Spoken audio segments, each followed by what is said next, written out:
Have you ever felt alone and wondered how to stay happy in your 70s or 80s?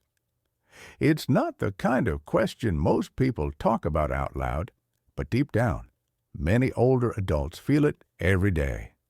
As the years go on, life shifts.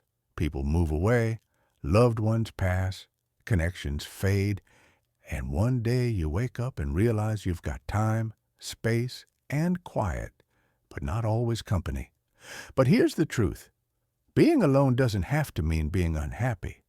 In fact, many people find more peace, strength, and even joy in their solitude than they ever expected.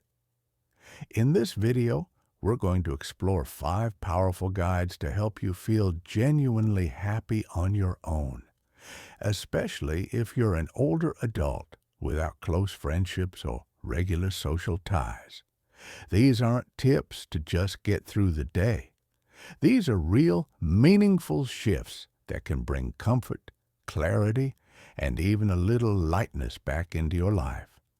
Each of these 5 guides draws on emotional wisdom, psychological insight, and everyday examples to help you understand not just what to do, but why it works. Whether you're newly alone or have been for some time, there's something here that may shift how you feel about this next season of your life. Stay tuned until the end, because the last few ideas might not only boost your outlook, but completely change the way you view solitude going forward. Let's get started. Guide 1.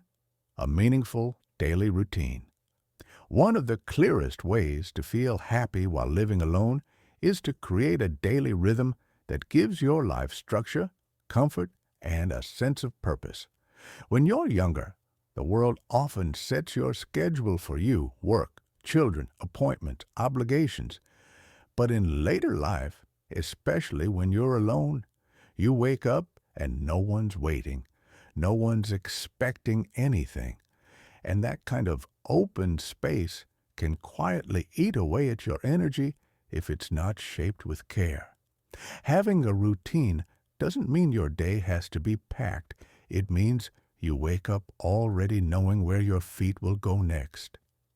Maybe you start your mornings with a warm cup of coffee and 5 quiet minutes near a sunny window. Maybe you always take a short walk after lunch or do a little gentle stretching before dinner. These small patterns create rhythm, and rhythm creates peace. It might seem simple, but your brain finds comfort in predictable structure. Just like music needs a beat, life feels steadier when there's a flow to your day, even if no one else is part of it. And when you know what comes next, you spend less time feeling lost or stuck. You shift from drifting to moving forward with gentle purpose. Now, that doesn't mean every moment has to be productive. Quite the opposite. Some of the most nourishing routines include rest, like a midday nap or time set aside to read a good book or tend to your plants. The goal isn't to fill your time like you're patching holes. The goal is to honor your day like it matters, because it does. There's also a deep psychological benefit to choosing your own structure. It gives you back a sense of control. When you decide how your time is spent, even in small ways, you're reminding yourself, this is my life, I still guide it. That sense of ownership boosts both mood and self-worth, especially in a season when outside demands may be few.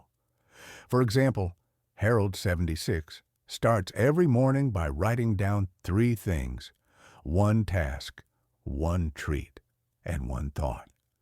The task might be something simple like folding laundry. The treat could be a walk with music in his ears. And the thought.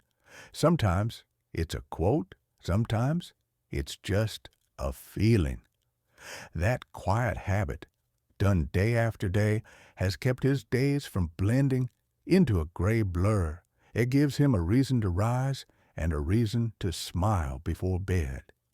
When you live alone, the danger isn't just boredom.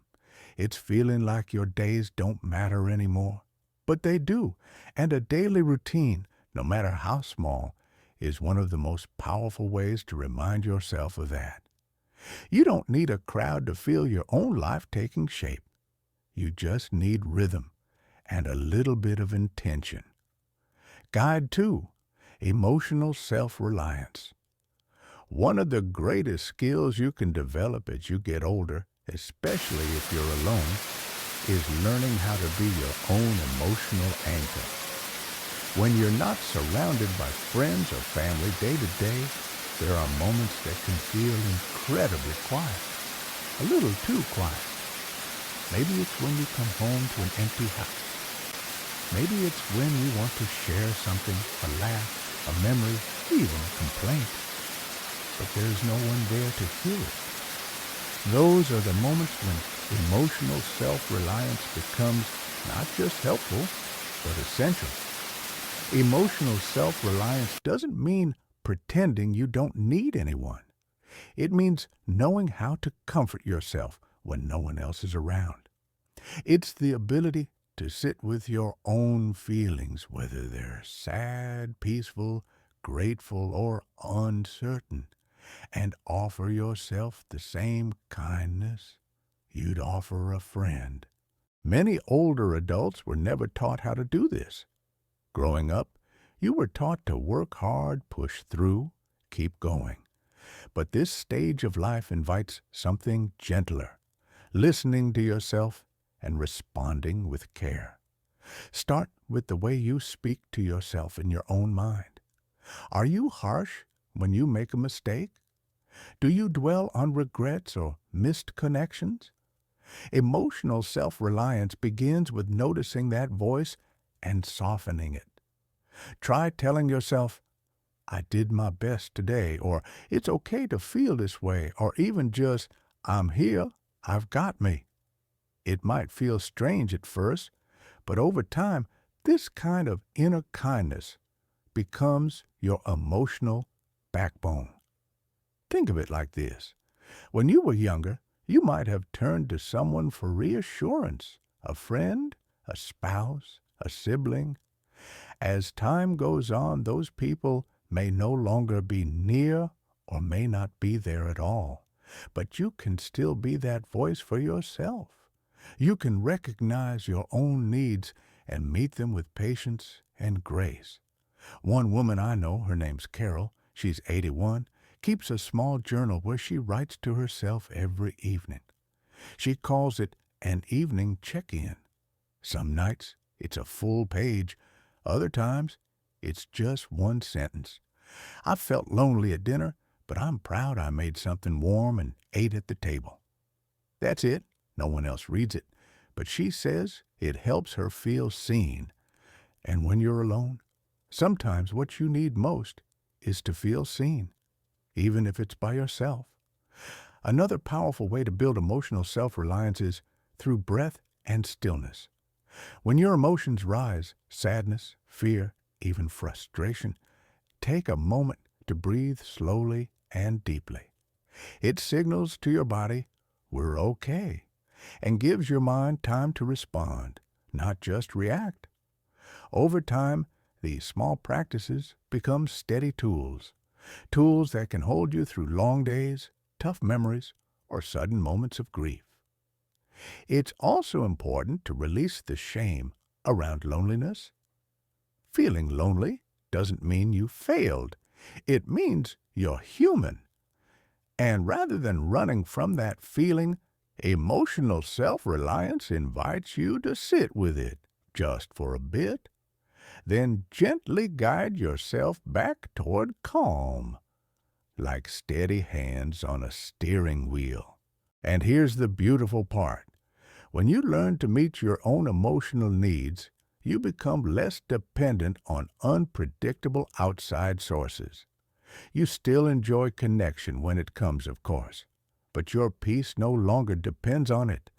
That's not loneliness. That's strength.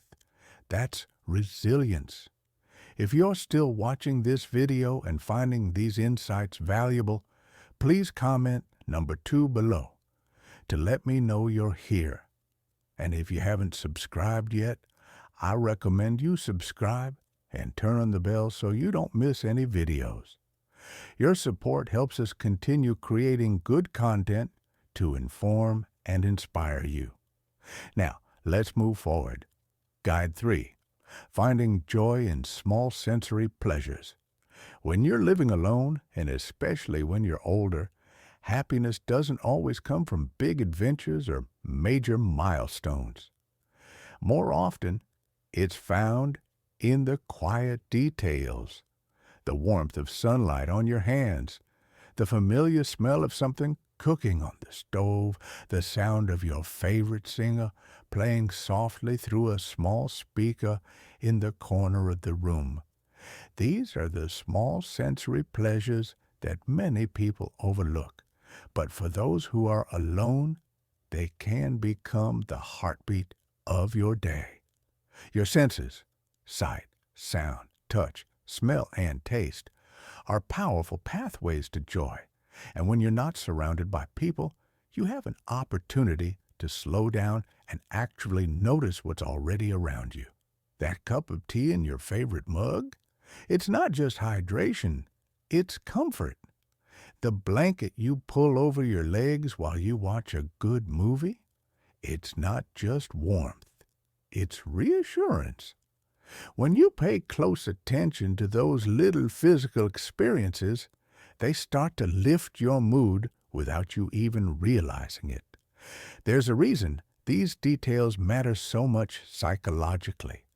When we engage our senses, our minds become anchored in the present moment, and for many older adults living alone, that present moment can feel like a lifeline. You're not thinking about regrets from years ago or worries about tomorrow. You're just here, letting a breeze through the window touch your face. That's where peace lives, not in the rush, but in the noticing. Try this for yourself. Light a candle before you eat dinner, even if it's just you. Put on socks fresh from the dryer and really feel the softness. Turn on a piece of music from your younger years and don't just listen. Remember, dance a little, hum along, let it wash over you. These aren't rewards you have to earn. These are small ways of saying to yourself, I'm still here. I still matter. Let me tell you about Ralph, 84.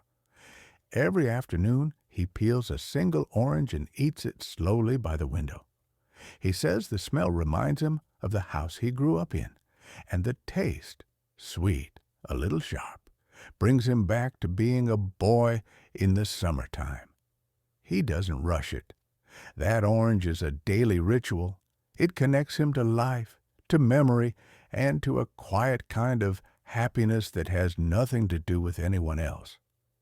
There's also something very grounding about touch, especially when it comes to things that feel soft, textured, or comforting. That's why so many people, consciously or not, stroke the armrest of a chair, wrap themselves in a cozy robe, or gently hold their own hands when sitting alone. It's a human need to feel physical connection, and you can offer that to yourself. Warm baths, massaging lotion into your hands, even petting a dog or cat. All of it speaks to a part of you that still longs for care.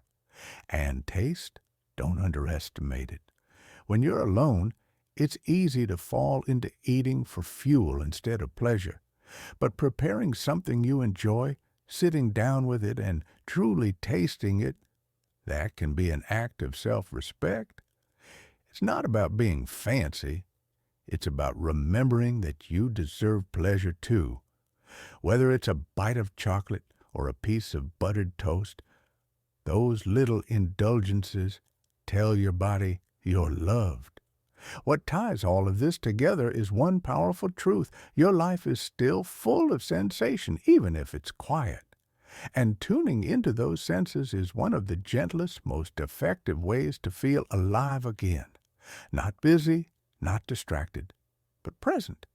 There is beauty in the way a breeze moves the curtains, There's joy in a bite of your favorite pie. There's peace in the smell of fresh sheets, in your fingertips brushing the rim of a teacup, in the crackle of a fire on the TV screen, and none of that depends on anyone else. It's all yours. By learning to notice and savor these moments, you create a kind of companionship with life itself. And that relationship, the one between you and your world, can be as rich and nourishing as any conversation you might have with another person. These simple pleasures don't just fill the silence. They turn the silence into something sacred. And for those living alone, that shift can make all the difference. Guide 4. Connecting indirectly with the world around you. Just because you don't have close friends nearby doesn't mean you can't feel connected to others or to the world. In fact, some of the most powerful forms of connection don't come from deep conversation or daily visits. They come from simple, quiet exchanges that remind you you're still part of something larger than yourself. When you live alone, especially later in life, it's easy to feel invisible. You walk through the store and no one looks up. You sit at a park and no one stops to say hello. But here's what I want you to know. Being seen doesn't always require someone knowing your full story. Sometimes just a glance, a nod, a shared moment of kindness can reawaken that sense of belonging. Start small. When you go out for a walk, make eye contact with the people you pass. Offer a gentle smile. Say, "Good morning." You might not start a conversation. You may never see them again. But those little gestures matter because they say, "I'm still here, and so are you." Another powerful way to stay connected is to contribute something, even if no one sees it directly. One man I spoke to, Dennis, he's 79, leaves notes in library books, not big ones, just a line or two. This story made me laugh. Hope it brings you a smile, too. Or, well, you're not alone. Keep going. He'll never know who reads them, but in doing that, he feels part of a chain, a quiet network of human hearts passing encouragement to one another. Volunteering, even in very small ways, is another meaningful path. Some older adults read to children over the phone, others knit blankets for hospitals or write cards for people in hospice. You don't have to be loud or outgoing. Just showing up in whatever form you can brings you into relationship with life again. It reminds you you still have something to give. Technology, too, can offer subtle connection. You might not feel like jumping into social media, but maybe there's a forum or a video comment section where others your age are sharing stories, reading, responding. Even just knowing others out there feel the same. That's a form of community, too. Or maybe you enjoy sending birthday cards to neighbors or leaving a kind review for a local bakery. These things might feel small, but they ripple. And in return, you begin to sense the world noticing you back, not with fanfare, but with warmth. What's important here is the direction of your energy. Rather than turning inward and closing off, you're extending outward, gently, quietly, consistently. You're saying to the world, "I may be alone, but I'm not disconnected." And in return, life has a way of responding. Think about the last time a stranger did something kind for you. Maybe someone held a door, helped you carry a bag, or said something nice in passing. Do you remember how that felt? You can be that moment for someone else, and in doing so, you strengthen your own sense of connection. There's also a kind of peace that comes from simply being in shared spaces. You don't have to speak. Just sitting at a cafe, walking through a museum, or spending time at a local garden gives your spirit a chance to feel part of humanity again. You're not on the sidelines. You're in it, even if it's quiet, even if it's solo. And here's a gentle truth. The world needs people like you, people who observe, people who appreciate the little things, people who smile without needing anything in return. Your presence, your steadiness, your quiet strength, it adds to the fabric of the world. So even if you're alone in your home, your existence echoes outward. Every small act of attention, kindness, or care becomes a thread of connection. You don't have to wait for someone to reach out. You can start the wave, one quiet ripple at a time. If you're still watching this video and finding these insights valuable, please comment number 4 below to let me know you're here. And if you haven't subscribed yet, I recommend you subscribe and turn on the bell so you don't miss any videos. Your support helps us continue creating good content to inform and inspire you. Now, let's move forward. Guide 5. Keeping your mind curious and learning. When the noise of social life fades and you're left with more quiet time than ever before, one of the most meaningful ways to stay happy is by keeping your mind engaged, not distracted, not simply entertained, but truly alive with curiosity, with learning, with wonder about the world you're still very much part of. There's a common myth that after a certain age, our brains just start winding down, that the season of growing and discovering is behind us. But neuroscience and life experience tell a different story. As long as you're breathing, your brain is capable of learning something new, of making new connections, and of expanding its understanding.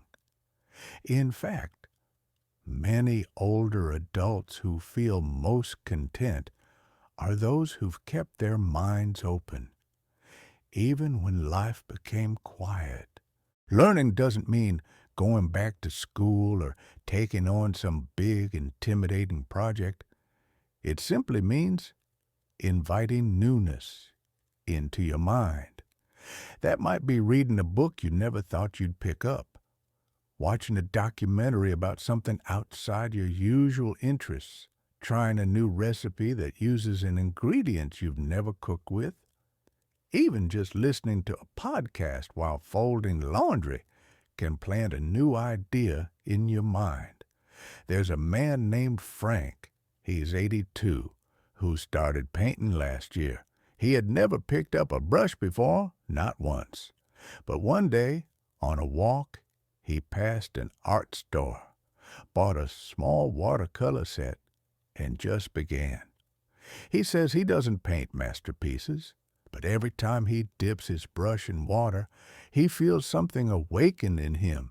He's learning to see color differently. He's learning to be patient with himself. And he says the act of learning, not the finished product, is what makes his days feel full again. What happens when you keep your mind curious is this. Life stops feeling like it's closing in. Instead, it starts opening up. You begin noticing more. You start making little connections between things, between past experiences and new ones, between what you've always known and what you're still discovering. That kind of engagement gives your mind a place to go, and when your mind is moving forward, even gently, it's much harder for loneliness or hopelessness to take root. Another beautiful part of learning is that it strengthens your relationship with yourself. When you explore new ideas, you're essentially saying to yourself, I still have questions, I still care, I still want to know more. That's a powerful affirmation, especially in a stage of life where many people feel forgotten or underestimated. And this doesn't have to be academic or formal. Gardening teaches you something new every week. Watching birds out your window can become a daily study. Learning a new prayer, hymn, or meditation practice adds richness to your spiritual life. Even writing down your memories, stories you've lived through, helps you see patterns, wisdom, and meaning that may have gone unnoticed for years. Keeping your mind active also improves your overall health. Studies show that seniors who stay mentally engaged tend to have better memory, sharper thinking, and more emotional resilience. It's not about solving math problems or memorizing trivia. It's about staying interested, about letting yourself be surprised by something. Think about the last time you learned something that made you pause and say, I didn't know that. It doesn't matter if it was from a book, a conversation, a movie, or even a mistake you made. That moment of realization, that little flicker of curiosity, is what makes your spirit feel young again. And the more you feed it, the more alive you feel. In the quiet of your home, you have a powerful opportunity. You can let your mind shrink, or you can let it stretch. One path leads to stillness and peace. The other leads to stagnation and sorrow. And the difference is often just a small choice: to pick up the book, to watch the program, to ask the question. So whether it's a puzzle on your table, a map on your wall, or an old memory you decide to write down today, keep your mind moving, not frantically, not with pressure, just with curiosity. It will not only keep you company, it will give your life shape, purpose, and color, even in the quietest moments. Because happiness alone doesn't come from distraction. It comes from attention, from discovery, from learning that even now, in this chapter of life, there are still new things waiting for you, and they just might change the way you see the world, or even the way you see yourself. Final thoughts. As we bring this video to a close, take a quiet moment to reflect on these 5 guides. Which one spoke to you most deeply? Was it the reminder to build a steady routine? Or maybe the idea that joy can still be found in the smell of a warm meal or the feel of soft fabric against your skin? Whatever it was, hold on to it. Let it sit with you. Living alone as an older adult can sometimes feel like being on the outside looking in. But the truth is, this time of life offers a different kind of beauty, a slower, quieter beauty, one that doesn't ask for noise or applause, but instead invites peace, growth, and self-respect. You are not less than because you are alone. You are not forgotten because fewer people call. In fact, you may be more in tune with yourself now than you've ever been. That kind of inner knowing is rare and powerful. So wherever you are today, on your porch with a book, standing at the kitchen sink, or lying in bed with the screen lit up in the dark, know this: happiness is still yours to build, and it doesn't require a crowd. Just a little courage to try something new, or notice something old with fresh eyes. And remember, you're not truly alone here. This community right here in the comments is full of people like you, people learning how to live well even in solitude. Thank you for joining us today. We'd love to hear from you. Leave a comment below and share one thing you learned today and how you plan to use it in your life. Your thoughts are important to us, so don't hesitate to share them. Reading your comments gives us great motivation and encouragement. If you enjoyed this video, and found it helpful, please like, subscribe, and share. Your support helps us continue creating good content to inform and inspire you. Thanks for watching, and we look forward to seeing you in the next video.